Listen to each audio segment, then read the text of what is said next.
Good morning. എന്തൊക്കെയുണ്ട് വിശേഷങ്ങൾ? ഞാൻ പുതിയ സ്ഥലത്തേക്ക് മാറിയിട്ട് കുറച്ച് ദിവസങ്ങളേ ആയിട്ടുള്ളൂ കേട്ടോ. അവിടെ ഒന്ന് സെറ്റായി വരുന്നതേ ഉള്ളൂ. അതുകൊണ്ടാണ് വീഡിയോ ഒക്കെ ഇടാനായിട്ട് ലേറ്റ് ആവുന്നത്. രാവിലെ കുഞ്ഞുങ്ങൾ പോയതിന് ശേഷം ഒന്ന് പ്രാർത്ഥിക്കാമെന്ന് വിചാരിച്ചു. പ്രാർത്ഥനയ്ക്ക് ശേഷം ബാക്കി വീട്ടിലെ ജോലികളിലേക്ക് കടക്കാമെന്ന് വിചാരിച്ചു കേട്ടോ.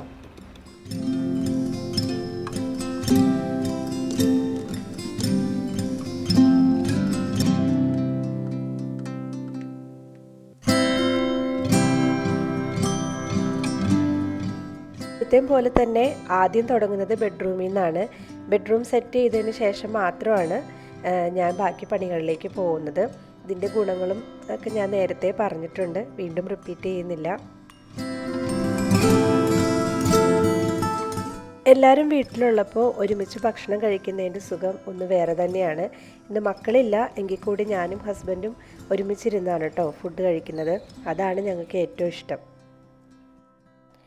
പണ്ടത്തെ പോലെ ഇങ്ങനെ തുണി കൂട്ടിയിട്ടിട്ട് മടക്കുന്ന രീതി ഞാൻ കുറച്ച് ഉപേക്ഷിച്ചുകൊണ്ടിരിക്കുകയാണ്. അപ്പോൾ ഉള്ള തുണി അപ്പം തന്നെ മടക്കി വയ്ക്കുക എന്നുള്ള ഒരു ശീലത്തിലേക്ക് പതുക്കെ വന്നുകൊണ്ടിരിക്കുകയാണ്. എനിക്കൊരു സഹായവും കിട്ടാത്ത ഒരു മേഖല എന്ന് പറയുന്നത് ഈ തുണി മടക്കലും തുണി അലക്കലുമാണ്. തുണി അലക്കൽ ഏറെക്കുറെയൊക്കെ ഹസ്ബൻഡ് ഹെൽപ്പ് ചെയ്ത് തരും. പക്ഷേ മടക്കൽ അതിപ്പോഴും ഞാൻ ഒറ്റയ്ക്ക് തന്നെ.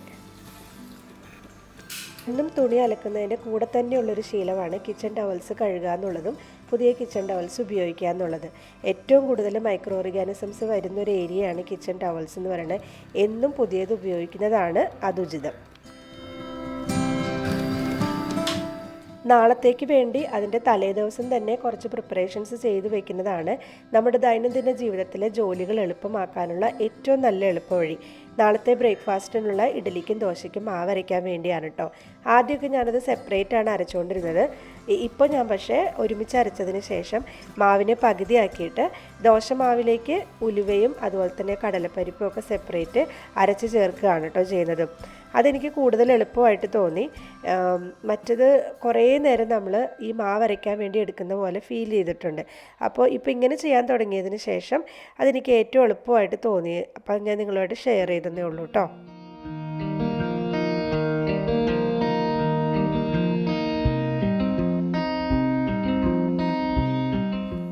എല്ലാ ദിവസവും ഒരു മിഡ് സ്നാക്ക് കഴിക്കുക എന്നുള്ളൊരു പതിവ് ഉണ്ട്. ഫ്രൂട്ട്സാണ് എപ്പോഴും ഞങ്ങൾ കഴിക്കാറുള്ളത്. ഇന്ന് ഫ്രൂട്ട്സിന് പകരം ഒരു ജ്യൂസ് ആക്കാമെന്ന് വിചാരിച്ചിട്ടോ. ഇത്രയൊക്കെ ജോലി ചെയ്ത് കഴിയുമ്പോഴേക്കും നമുക്കൊരു ടയർഡ്നെസ് ഫീൽ ചെയ്യും. അപ്പോൾ കട്ടിയുള്ള ആഹാരം കഴിക്കുന്നതിന് പകരമായിട്ട് ഇതുപോലെ എന്തെങ്കിലും ഒരു മിഡ് സ്നാക്ക് കഴിക്കുന്നത് നമ്മുടെ ആ ടയർഡ്നെസ് കുറച്ചൊന്ന് കുറയ്ക്കാനായിട്ടും ബാക്കിയുള്ള പണികൾ മുമ്പോട്ട് നല്ല സ്മൂത്തായിട്ട് കൊണ്ടുപോകാനായിട്ടും ഹെൽപ്പ് ചെയ്യും കേട്ടോ. ഇത് മാംഗോ പപ്പായ സ്മൂതി ആയിരുന്നു. നല്ല സൂപ്പർ ടേസ്റ്റ് ആയിരുന്നു കേട്ടോ.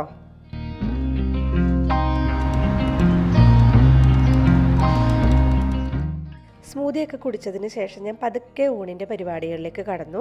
ഇന്ന് ഞങ്ങൾക്ക് സാമ്പാറും മഷ്റൂം റോസ്റ്റുമാണ്. സാമ്പാർ ഞാൻ നാളത്തെ ബ്രേക്ക്ഫാസ്റ്റിന് കൂടി കരുതി ഉണ്ടാക്കിയതാണ്. മഷ്റൂംസ് ഞാനിപ്പോൾ എൻ്റെ ഡയറ്റിൽ മനഃപൂർവ്വം ഉൾപ്പെടുത്താൻ ശ്രമിക്കുന്ന ഒരു വെജിറ്റബിളാണ് കേട്ടോ. കുഞ്ഞുങ്ങൾക്ക് വലിയ കാര്യമൊന്നുമില്ല എങ്കിൽ കൂടി ഇതിൻ്റെ ബെനിഫിറ്റ്സ് അറിഞ്ഞതിന് ശേഷം അവരെ ഞാൻ നിർബന്ധിച്ച് കഴിപ്പിക്കാൻ ശ്രമിക്കുന്ന ഒരു വെജിറ്റബിളാണിത്.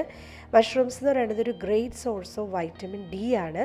വൈറ്റമിൻ ഡി എന്ന് പറയുന്നത് ഔട്ട്സൈഡ് ഇന്ത്യ ജീവിക്കുന്നവർക്ക് ഏറ്റവും കൂടുതലായിട്ട് കഴിക്കേണ്ടി വരുന്ന ഒരു സപ്ലിമെൻ്റ് ആണ്. അപ്പോൾ നമ്മൾ ഈ സപ്ലിമെൻറ്റ്സ് ഒക്കെ കഴിക്കുന്നതിനോടൊപ്പം തന്നെ അത് റിച്ച് ആയിട്ടുള്ള ഫുഡ് കഴിക്കേണ്ടതും ഇമ്പോർട്ടൻ്റ് ആണ്. അപ്പോൾ ഈ വൈറ്റമിൻ ഡി റിച്ച് ആയിട്ടുള്ള ഫുഡുകളിൽ ഒന്നാണ് ഈ മഷ്റൂംസ് എന്ന് പറയുന്നത്. അതുപോലെ തന്നെ ഇത് സെലനിയം റിച്ചുമാണ്. ആൻറ്റി ഓക്സിഡൻസ് പ്രൊവൈഡ് ചെയ്യാൻ പറ്റുന്ന ഒരു സാധനമാണ് ഈ സെലനിയം കണ്ടൻറ്റ് എന്ന് പറയുന്നത്. എൻ്റെ കുഞ്ഞ് ഹെൽപ്പറാണ് കേട്ടോ. അത് സ്കൂളിൽ നിന്ന് വന്നതിന് ശേഷം എന്നെ ചുറ്റിപ്പറ്റിയൊക്കെ നിൽക്കുകയാണ്. ഞാനപ്പോൾ അവളങ്ങനെ ഓടിച്ചു വിടാറില്ല. മാക്സിമം നമ്മളെ ഹെൽപ്പ് ചെയ്യാൻ പറ്റുന്നിടത്തോളം ഹെൽപ്പ് ചെയ്യട്ടെ എന്ന് വിചാരിച്ച് അങ്ങനെ നിർത്തിയേക്കുവാണ് കേട്ടോ.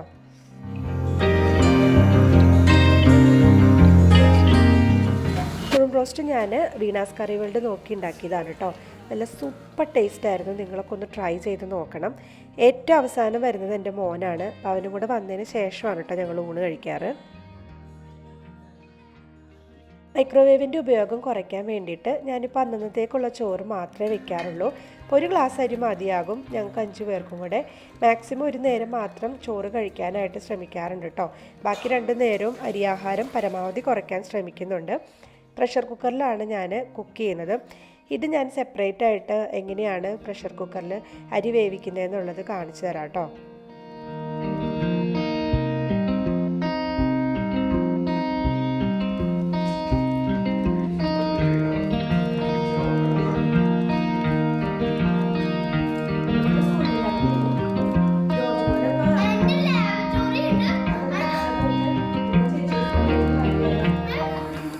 കഴിഞ്ഞതിന് ശേഷം ഒന്ന് വിശ്രമിച്ചതിന് ശേഷം വൈകുന്നേരത്തെ ചായക്കുള്ള പലഹാരം ഉണ്ടാക്കാമെന്ന് വിചാരിച്ചു.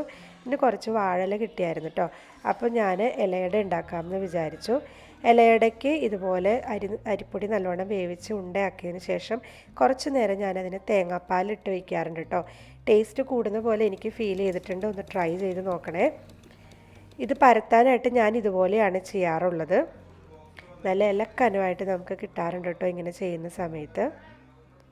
കൈവച്ച് ഇങ്ങനെ പരത്തിയെടുക്കുന്നേക്കാളും ഇതുപോലെ ഒരു പാത്രം വെച്ചിട്ട് അതിന് പരത്തിയെടുക്കുമ്പോഴാണ് എനിക്കിതുപോലെ ഇത്രയും ഇലക്കനത്തിൽ ഇലയുടെ കിട്ടുന്നത്.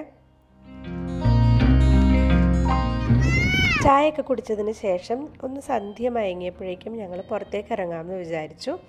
ഇന്നൊരു അവധി ദിവസമാണ്, എല്ലാവർക്കും അവധിയാണ്. അപ്പം അതുകൊണ്ട് ഞങ്ങൾ ഡിന്നർ പുറത്തുനിന്ന് ആക്കാമെന്ന് വിചാരിച്ചു. പുറത്തെ കുറച്ച് കാഴ്ചകളൊക്കെ കണ്ട് നടന്ന് ക്ഷീണിച്ച് കഴിയുമ്പം ഡിന്നറും കഴിച്ചിട്ട് വീട്ടിലേക്ക് വരാമെന്ന് വിചാരിച്ചിട്ടോ. അപ്പോൾ ഇത്രയേ ഉള്ളൂ ഇന്നത്തെ വീഡിയോ എന്ന് പറയുന്നത്. എല്ലാവർക്കും ഇഷ്ടമായെന്ന് വിചാരിക്കുന്നു. അടുത്തൊരു നല്ല വീഡിയോ ആയിട്ട് വരുന്നത് വരെ ബൈ ബൈ.